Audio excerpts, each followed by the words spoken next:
Shalom kekasih Kristus. Saat ini mungkin pikiran kita dikacaukan dengan berbagai perbedaan pandangan, baik dengan suami, istri, atau anak-anak.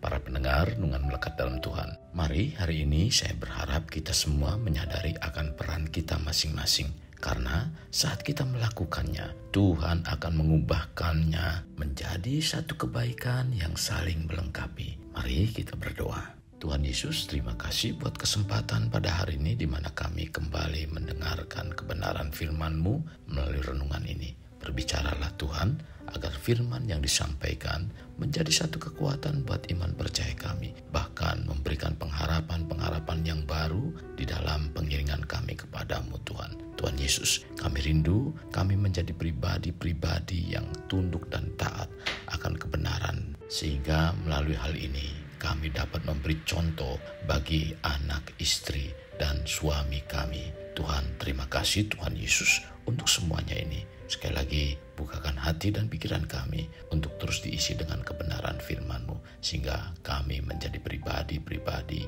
yang dimampukan untuk melakukan firman ini. Dalam nama Tuhan Yesus kami berdoa. Amin.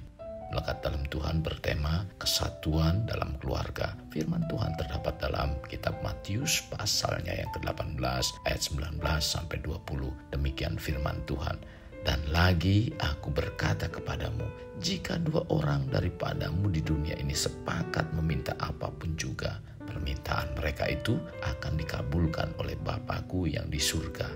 Sebab di mana 2 atau 3 orang berkumpul dalam namaku, di situ aku ada di tengah-tengah mereka.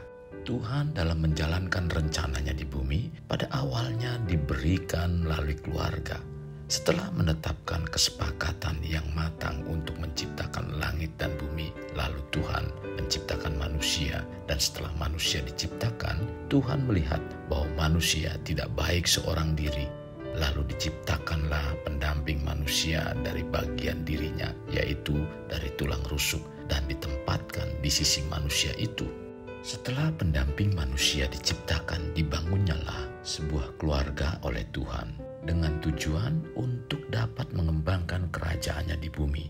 Itulah sebabnya Tuhan memberi kuasa kepada manusia untuk melakukan tugas dan tanggung jawab untuk mengelola, mengembangkan, dan mengawasi taman.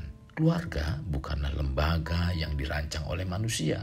Keluarga diciptakan oleh Allah. Dan tentunya keluarga yang berjalan dengan baik hendaknya selaras dengan prinsip-prinsip Alkitab. Sejak awal Tuhan menciptakan keluarga. Tuhan menjadikan kedua manusia menjadi satu daging. Tercatat dalam Kejadian 2 ayat 24. Artinya kesatuan. Kesatuan dalam keluarga adalah kesatuan hati, menjadi hal yang sangat dibutuhkan. Sehingga di dalam keluarga antara ayah, ibu, dan anak-anak ada sebuah kerjasama yang harmonis, dinamis untuk saling membantu dan saling mendukung satu sama lain. Setiap keluarga tentunya mengharapkan keluarga yang dibangunnya mempunyai harapan keluarga yang bahagia, di mana hubungan suami istri dan juga anak menginginkan hubungan yang bahagia dan harmonis. Kekasih, banyak orang dalam membangun keluarga yang bahagia dan harmonis tidak pada tatanan yang benar. Mereka membangun kebahagiaan dan keharmonisan keluarga dengan meletakkan dasar pada kebutuhan-kebutuhan jasmaninya saja. Padahal kebahagiaan itu bukanlah ditentukan dengan situasi dan kondisi yang ada di luar, tetapi kebahagiaan itu ditentukan dari dalam hati. Pada awal Tuhan menciptakan keluarga berjalan dengan baik. Segala sesuatunya terlihat sempurna dan damai, yaitu penuh keserasian, keutuhan, kebaikan, kesejahteraan, dan keberhasilan dalam segala bidang kehidupan. Tetapi ketika terjadi adanya kepentingan dan keinginan hati untuk memenuhi kehidupan pribadi yang sesungguhnya disusupi oleh ide dari iblis melalui pikiran, maka mulai terjadi sedikit permasalahan, yaitu tidak adanya kesatuan pandangan di mana satu dengan lainnya saling mempengaruhi, dan dalam hal ini tergantung siapa yang paling banyak dipengaruhi. Kekasih, untuk terciptanya keluarga yang bahagia dan harmonis, sangat penting kita memahami arti kesatuan dalam membangun keluarga. Tuhan menciptakan manusia untuk berpasangan dan membangun keluarga dengan memiliki sifat dan karakter yang berbeda agar masing-masing bertanggung jawab untuk menjaga kesatuan di tengah dunia semakin rusak dengan norma-norma kebudayaan dan nilai-nilai yang tidak lagi berdasarkan kebenaran firman Tuhan. Kesatuan dalam keluarga merupakan hal yang paling mendasar dan hendaknya menjadi satu keutuhan yang harus dipertahankan. Karena di dalam keluargalah yang seharusnya merupakan wadah paling mudah untuk menanamkan kesepakatan atau kesatuan. Mengapa? Karena dalam anggota keluarga antara satu dengan lainnya telah mengetahui dan memahami sifat dan karakter dari masing-masing anggota keluarganya. Dengan demikian tentunya akan mempermudah bagaimana caranya untuk mendekati dari satu pribadi ke pribadi lainnya sehingga terjadi satu kesatuan dalam keluarga.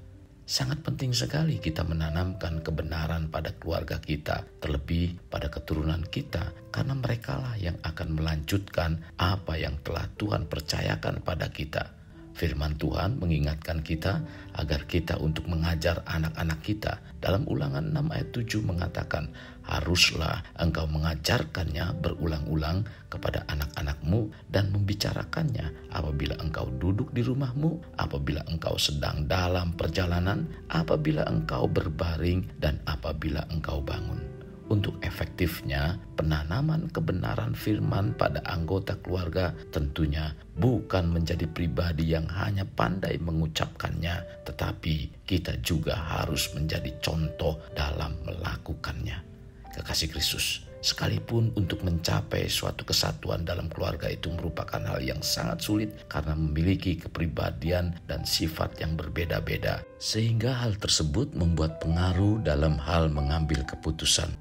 Sesungguhnya sekalipun perbedaan itu terjadi, apabila dalam keluarga memiliki satu tujuan, maka perbedaan yang terjadi dapat dicari titik temunya.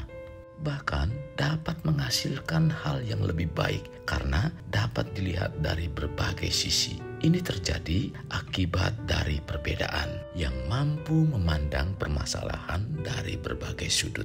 Perbedaan yang terjadi apabila tujuannya sama, maka bukan sesuatu yang memperuncing keadaan karena perbedaan tersebut, melainkan menjadi suatu yang saling melengkapi. Kekasih, untuk kita ingat dalam membina keluarga tidak seterusnya mengalami keindahan. Mungkin masalah tetap ada kita alami, tetapi apapun itu keadaannya, tetaplah hadapi bersama-sama dengan satu kesatuan dengan menjalankan perannya masing-masing dan mengikuti kebenaran firman Tuhan. Percayalah, kuasa Tuhan pasti bertakhta di atas segala permasalahan yang terjadi pada keluarga kita.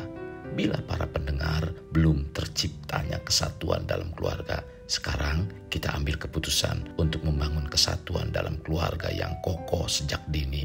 Tanamkan keteladanan, baik itu suami, istri, anak, kepada seluruh anggota keluarga, sampai kemuliaan Tuhan dinyatakan di tengah-tengah keluarga kita. Kekasih Kristus, mari kita alami terobosan hidup. Untuk mengalaminya, mulailah dengan mengenal prinsip-prinsip kerajaan Allah serta menjadi warga kerajaan. Mari kita berdoa. Tuhan Yesus, terima kasih buat apa yang Tuhan firmankan pada hari ini. Sungguh firman-Mu sangat memberkati kehidupan kami Tuhan. Rohani kami semakin dikuatkan dan bahkan kami semakin dibawa untuk memiliki kesatuan dalam pemahaman, yaitu kesatuan di dalam keluarga. Sekalipun kami mungkin seringkali mengalami satu perbedaan pandangan, tetapi biarlah bukanlah memperuncing keadaan, melainkan pandangan yang berbeda saling melengkapi agar kehidupan keluarga kami semakin diperkaya dan mampu melihat dari berbagai macam sudut pandang. Tuhan, terima kasih buat kebenaran firman-Mu pada hari ini. Pimpin kami untuk kami dimampukan melakukan kebenaran ini, dan bawalah kami untuk masing-masing keluarga kami berkomitmen dalam kesatuan ini. Terima kasih Tuhan Yesus. Ini doa dan permohonan kami dalam nama Tuhan Yesus kami berdoa. Amin. Kasih Kristus, mari kita akhiri dengan mengendahkan kedua tangan kita. Terimalah anugerah berkat dari Allah Bapa, kasih sayang daripada Yesus Kristus, dan persekutuan dengan Roh Kudus yang mencurahkan berkat secara rohani, berkat secara jasmani, dan berkat secara ekonomi. Di mana berkat Abraham, berkat Ishak, berkat dari saat sekarang sampai Maranatha tiba, dalam nama Tuhan Yesus. Amin. Sampai jumpa di renungan berikutnya. Tuhan Yesus memberkati. Jangan lupa like, share, dan subscribe.